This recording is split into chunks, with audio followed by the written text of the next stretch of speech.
Yudzaïn, donc c'est page Kaftet. Miem Achayavim Betitzit, qui sont les gens qui ont l'obligation de mettre les tzitzit. Afghan dirtivurite moto, suma Chayav Betitzit. Bien que c'est écrit, vous le verrez, le non-voyant a l'obligation de mettre les tzitzit, mais Asher Techas Seba. Parce que on l'a inclus par le fait que le verset dit Asher Techas Seba. C'est marqué Gedilim Ta'aselach, Al-Arba Kanfot Kesutra, Asher Techas Seba. Tu feras des franges aux quatre coins de ton vêtement avec lesquels tu te revais. Si c'est un vêtement, évidemment qu'on se revêt avec. On n'a pas besoin de dire un vêtement avec lequel tu te revais. Donc le mot avec lequel tu te revais est venu pour inclure le non-voyant. Donc il est venu pour inclure quelque chose. Et le fait qu'il est écrit, et vous le verrez pour le tzitzit, ça c'est pour exclure un vêtement porté la nuit, qui est donc dispensé des tzitzit. On verra pourquoi on exclut le vêtement porté la nuit et on inclut le vêtement du non-voyant. Alors, Mishtabura, Chaya betzitzit, ou Pashut yuchal levarer gamken alehen, et c'est évident qu'il pourra dire la bracha dessus, puisqu'il a l'obligation des tzitzit.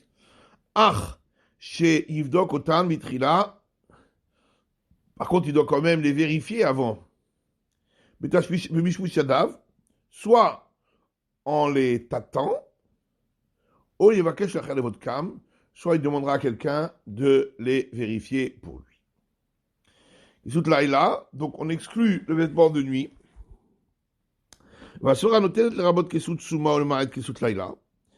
Et logiquement, c'est logique de dire que on inclut le vêtement du non-voyant et qu'on exclut le vêtement de nuit.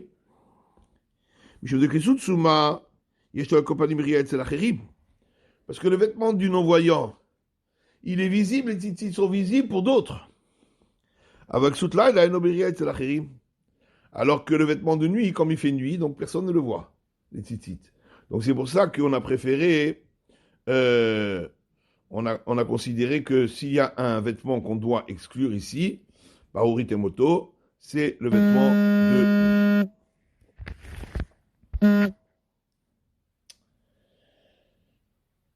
Continuons, c'est Ibed. Nashim vavadim turim ibne shehim mitzvot asish azman grama. Les femmes et les esclaves cananéens sont dispensés de mettre des tzitzit dans leur vêtement parce que c'est une mitzvot assez, c'est une mitzvah positive qui dépend du temps, puisque comme on vient de le dire, la nuit on est dispensé. Donc, les femmes sont dispensées, ainsi que les avadim, de ces mitzvot-là. Aga. Mais si elles voudraient quand même s'envelopper avec et dire la bracha, elles auraient le droit. Comme pour toutes les autres mitzvot positives qui dépendent du temps. Une femme peut faire le lulav, une femme peut faire le homer, etc. Même si ce sont des mitzvot dont elle est dispensée, elle peut. Et d'après le Rama, là il y a une discussion là-dessus, mais d'après le Rama, elle peut même dire la bracha dessus. Elle peut dire Asher Kitchanu Mitzvah Mitzivanu Anetilat Lulav. Pour les Ashkenazim, elle peut. Shulchan Aruch, il est cholek. Shulchan Aruch, il dit qu'elle peut faire la lulav, mais sans bracha. Mais d'après le Rama, elle peut faire le lulav avec bracha. Donc ici aussi, pour les tzitzit, ça devrait être pareil. Elle devrait pouvoir s'envelopper des tzitzit et dire la bracha dessus. Ah, cependant, Mirze Keyuara, ça ressemble à de l'arrogance, à de l'orgueil pour une femme de mettre des tzitzit à ses vêtements. C'est pourquoi elles ne doivent pas mettre les tzitzit. Puisque c'est pas un chovat gavra. Ça veut dire même pour l'homme, il n'y a pas une obligation. Pour l'homme, Minatora, il n'y a pas d'obligation de mettre les tzitzit. C'est que des chachamim qui ont institué de mettre les tzitzit à tout moment. Minatora, on met les tzitzit que si on a un vêtement en quatre coins. Si on n'a pas mis un vêtement en quatre coins, il n'y a pas de tzitzit à mettre. Donc, une femme ne va pas faire exprès de mettre un vêtement à quatre coins pour mettre les tzitzit, pour montrer qu'elle fait la mitzvah. Ce serait considéré un peu de sa part, puisqu'elle, de toute façon, elle est ptoura, et que de toute façon, tant qu'on n'a pas de vêtements à quatre coins, même l'homme, il n'est pas tout aussi. Donc, ce serait vraiment chercher à montrer qu'elle, elle veut faire mieux que les autres qui louent. Donc, ce serait une marque d'orgueil de sa part. C'est pour ça que les femmes ne mettent pas les tzitzit à leurs vêtements. Ou le titan. Et donc, ça veut dire qu'il n'a pas l'obligation, même un homme n'a pas l'obligation d'acheter un talit minatora pour se rendre chayav du tzitzit et les mettre. Ou le kamal siman yutet. Amar que shiesh le talit marmakanfot. Plus loin dans siman yutet, on voit que c'est seulement quand il a déjà un vêtement en quatre coins et qu'il met le vêtement en quatre coins, que minatora, il y a l'obligation de mettre les tzitzit. Tumtum va androgynos. Donc, un tumtum, c'est quelqu'un qui a une peau qui recouvre ses parties génitales, donc on ne sait pas si c'est un homme ou une femme. Et androgynos, c'est quelqu'un qui a les deux. C'est le, comment on dit en français, l'androgyne ou le, j'ai oublié le nom. Hermaphrodite, voilà. Ou l'hermaphrodite, donc il a les deux. Et donc, il y a un doute, et pour le tumtum et pour l'androgynos, est-ce qu'ils sont hommes ou femmes? Le tumtum, parce qu'il a quelque chose qui cache, donc on ne sait pas. Et l'androgynos, parce qu'il a les deux. Alors, Chayavin, misafek, comme il y a un doute, donc ils ont l'obligation, s'ils ont un vêtement à quatre coins, ils ont l'obligation de mettre tzitzit. Par contre, ils mettront sans bracha. Ça, c'est d'après le Shulchan Aruch, qui dit qu'une femme, elle ne fait pas de bracha quand elle fait mitzvot shazon grama. Mais d'après le Rama qui dit que une femme fait une bracha, par exemple, quand elle fait le lulav, donc ici aussi, ils devront faire une bracha. On verra après, le Rama va le dire. Pirouche tumtum, l'onoda, imuzacharon nekeva. Le tumtum, on ne peut pas savoir s'il est homme ou femme, parce qu'il a une peau qui recouvre. Vandrogynos, les choses à route de la voûte. Et l'androgynos, il a les deux. Et les caractères masculins et féminins. Aga, et d'après ce que nous avons l'habitude que les femmes disent la bracha sur une misatase qui dépend du temps, donc pour les Ashkenazim, gamhem yevarchu. Alors, ici aussi, le tumtum et l'androgynos, puisqu'ils doivent mettre les tzitzit, eh bien, d'après le Rama, ils le mettront avec bracha. Alors, Shtabura, Shazman Grama. Gimel. Dabela, il a l'azman tzitzit. Donc c'est une mitzvah qui dépend du temps parce que la nuit, il n'y a pas de tzitzit. Ce n'est pas un moment où il faut mettre les tzitzit. Et toutes les mitzvot positives qui dépendent du temps, les femmes en sont dispensées. Mais même midrabanan. Même midrabanan, elles sont dispensées. Donc chaque la Torah toute la Torah a été rapprochée à Tfilin. C'est marqué pour les tzitzit afin que la Torah d'Hachem soit dans ta bouche. Ou que mot de Pturot mitfilin. Et puisqu'elles sont dispensées les tfilin, Ditka chez Talmud Torah, qui a été lui-même juxtaposé à l'étude de la Torah, où il est écrit, et tu les enseigneras à tes enfants, à tes garçons, c'est marqué, les vanecha. Donc on exclut les filles. Donc de là, on apprend que les femmes sont dispensées de toutes les mitzvot qui dépendent du temps, comme les tfilines aussi qui dépendent du temps, puisque les tfilines, on n'aimait pas Shabbat et Yom Tov.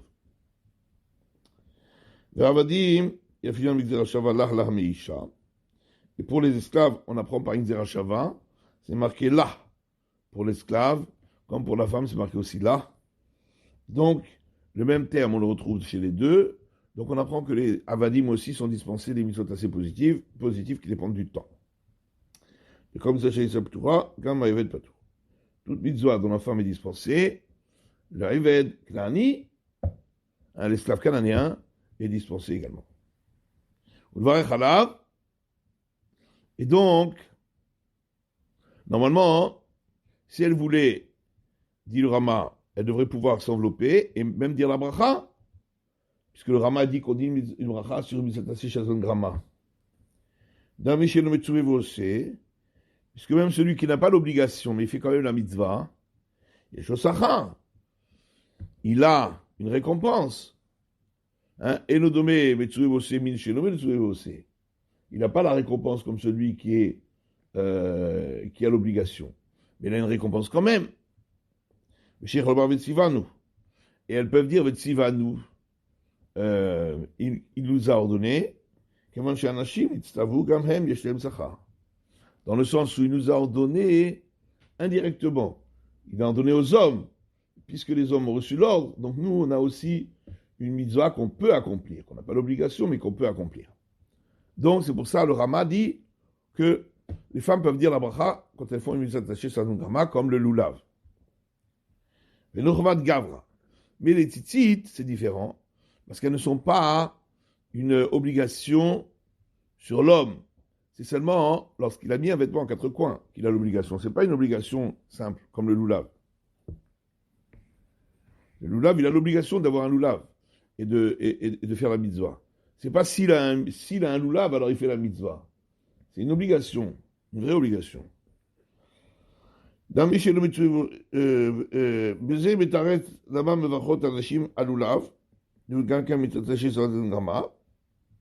Et avec ça, il répond aussi pourquoi les femmes font la bracha sur le lulav. Parce qu'il est mis attaché chez un grama. Mais Tirech Shane Atam chez Eno Chobal Gavra. En répondant là-bas que pour les titis c'est différent, parce que ce n'est pas une obligation directement sur l'homme. Shafilu Ish en Alafriou d'Oraita Liklot. Talit bat abakalfot. Mais un homme, il n'a pas l'obligation de mettre un talit de quatre coins pour mettre les titites. Et la imitateur, chayav la sodmo tzitzit. Minatora, seulement s'il a un vêtement en quatre coins, alors il a l'obligation de mettre les tzitzit. Machenken lulav, ce qui n'est pas le cas le lulav. Les gabé ish, chovat gavra. Gabé ish, chovat gavra. Pour l'homme, c'est une obligation. Il a l'obligation sur lui d'avoir un lulav pour faire la mitzvah avec. On sache que nous, on est possède pour les tzitzit, qu'en même temps c'est une obligation sur l'homme et en même temps c'est pas une obligation sur l'homme. Ça veut dire, t'envoies le coup là. Chaque fois on est mekel. C'est-à-dire, chovat gavra le coup là, le mite chovat bana, chez kozban, chez eno lovesh atalit, afal pi chez shloa bakanfot, puis tu ramis tzitzit. On dit que c'est une obligation sur l'homme pour être permissif en disant que si on a un talit à quatre coins et qu'on ne le met pas, on n'a pas l'obligation d'y mettre les tzitzit. C'est que lorsque l'homme les met. Mais il n'y a pas une obligation sur le vêtement lui-même. Ça, c'est la première chose.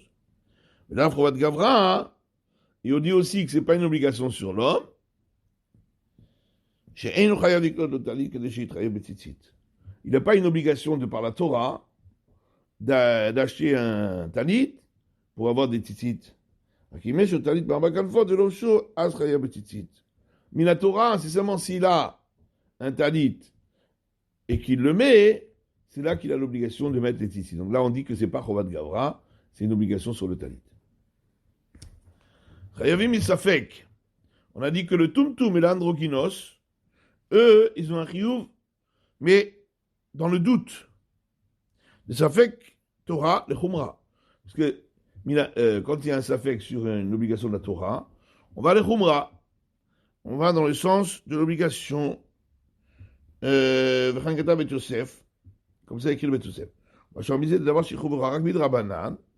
il en ressortirait que s'il n'y a qu'une obligation de Rabbanan, que quand talit sheula, shoshim yom, comme par exemple un talit emprunté après 30 jours, le canal Sivanu Dalet, comme on a vu dans Sivanu Dalet, ou Begel Shechuv Rak Mishum Safek, ou s'il s'agit d'un vêtement qui a une obligation que par Safek. Kigon Begel Shechetsu Patua Vechetsu Satum, un vêtement qui n'est ouvert dans la hauteur que sur la moitié de sa hauteur. Canal Sivanu Sivzain, le Sheiner Bobelo Tzitzit. Alors, on devrait leur autoriser à aller sans tzitzit, le tumtum andrinos, parce que ce serait safek de Rabbanan, ou safek sveka.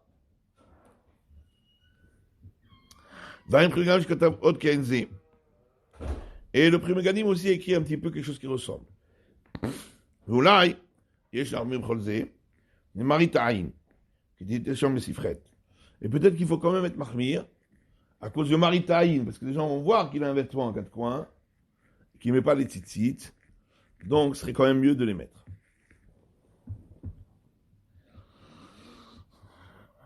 Velo bracha. Donc, ils mettront sans bracha, d'après le Shulchan Aruch. Kevan dekachi urak bishum svika. Binan bracha shuvit rabbanan, zinan ba lekula. Puisque l'obligation n'est que par un safek. Donc pour la bracha, qui est de rabbanan, on va dans le sens permissif et on dit qu'on ne fait pas le bracha. Vayin kaman sivan samer zayin, mishnah bura, מה שתרשום מצטטים כמה כללים בשם הפוסקים בזה, וגם פילון הסימן סמר זין, משנה ברורה, différentes règles concernant Safek Brachot Lekula. Zachut de l'Ankvut. Donc, l'androgynos, il a les deux, les caractères masculins et féminins. Vous gamken Safek Zachar, on est Keva. C'est pourquoi il y a un doute s'il est homme ou femme. Vayin Matsuchaim Sheviraya Mekam Komot.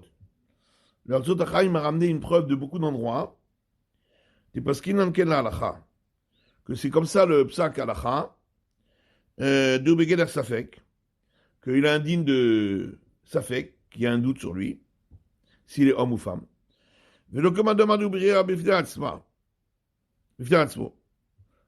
ne suit pas l'avis qui dit que l'androgynos, il est un troisième genre, on va dire.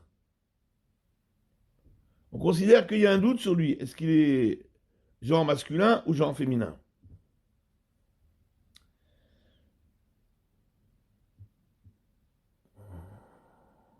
Parce que si on disait qu'il était du troisième genre, qu'il y a un doute, alors à ce moment-là, il y aurait sexe et cas. Premièrement, peut-être qu'il n'est même pas ni homme ni femme. Même s'il est homme ou femme, peut-être qu'il est femme et pas homme. Donc ça ferait un double safek. Or là, on a dit qu'il n'y a pas un double safek. Et qu'il a l'obligation. Il a un simple safek. Ça veut dire qu'on a un doute si c'est un homme ou une femme. Mais on n'a pas de doute qu'il n'est pas troisième genre. L'Igar Tzitzit, ça c'est Saïf Gimel.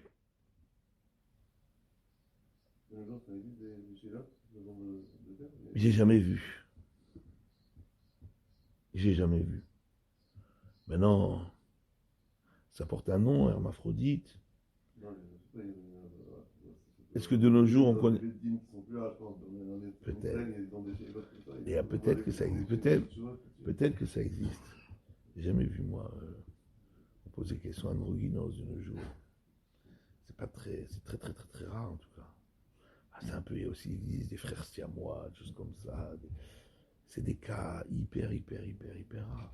Tout existe en vérité. Tout peut exister. Alors, Gimel, ça fait que Katan, Ayodé Alitatef, un Katan, donc un mineur, qui est déjà en âge où il sait s'envelopper avec les titites. Aviv Terdikarlo Titit.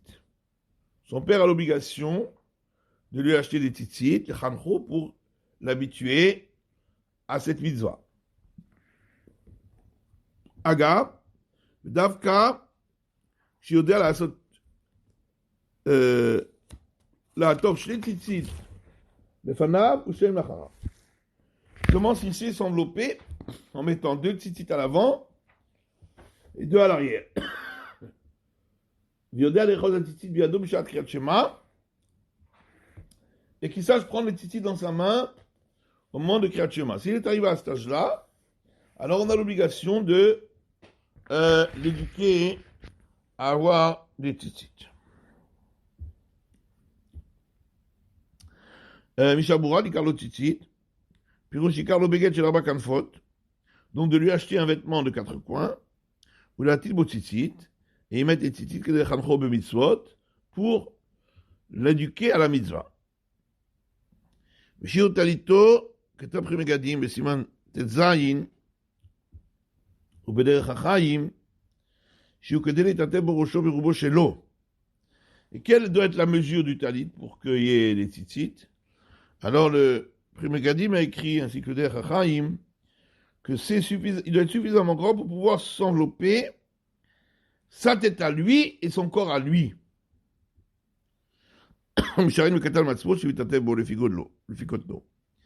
Et on mesure en fonction de ce katan-là, selon sa grandeur, sa hauteur à lui.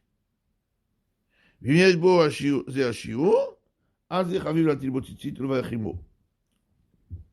y a cette mesure, on a l'obligation de mettre des tzitzit et le père doit faire la bracha avec lui pour lui apprendre. Mais s'il n'y a pas ce shiur, il n'y a pas de bracha à faire dessus. Les khancho, donc on a l'obligation de, dès qu'il atteint cet âge-là, on doit l'éduquer à la mitzvah. Quand c'est d'Avkam que chez Loïg Yadaïn et Yud Gimel, donc il n'est pas arrivé à l'âge de 13 ans, avant le Yud Gimel Velar, à partir de 13 ans, Hayab et Tzitzit que Gadol. Là, il a une obligation de Tzitzit comme un grand. Moi, j'ai Katou Bedrashot Maril. Ce qui est écrit dans les drashot du Maril, Bechot Nisouin, dans les halachot de mariage, chez Gam, Narim Gedolim El Mitalfim Betzitzit.